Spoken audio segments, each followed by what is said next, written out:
সুন্দরগঞ্জে বন্যা নিয়ন্ত্রণ বাঁধ ভাঙনে দুর্ঘটনা বৃদ্ধি, দ্রুত সংস্কারের দাবি জনগণের। আমি সাথী আক্তার, সংবাদ পরিবেশন করছি।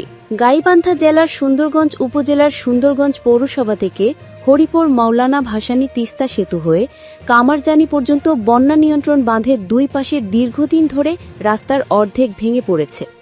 বিশেষ করে বেলকা ওয়াবদা মোড় হতে বেলকা চৌরাস্তা পর্যন্ত বেহাল অবস্থায় পরিণত হয়েছে। ফলে চলাচলে চরম ভোগান্তির পাশাপাশি প্রতিনিয়ত ঘটছে ছোট বড় দুর্ঘটনা। স্থানীয়দের অভিযোগ, দীর্ঘদিন ধরে বাঁধের ভাঙা অংশ মেরামতের কোনো উদ্যোগ নেয়নি সংশ্লিষ্ট কর্তৃপক্ষ।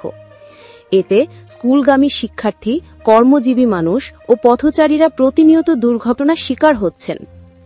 অত্র সুন্দরগঞ্জের সচেতন মহল ও সর্বস্তরের জনগণ দ্রুত বন্যা নিয়ন্ত্রণ বাঁধ সংস্কারের দাবি জানিয়েছেন, যেন জনদুর্ভোগ ও দুর্ঘটনা থেকে মুক্তি।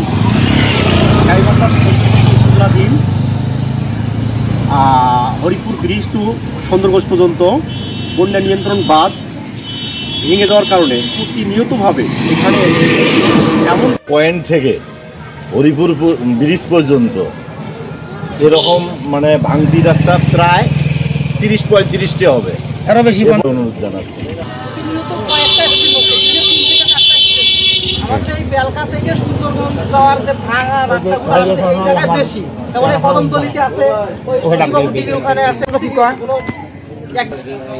এই রাস্তাটা অপরিকল্পিতভাবে পানি নিষ্কাশন ব্যবস্থা, এই রাস্তাটার কোনো পানি নিষ্কাশন ব্যবস্থা করে নেই।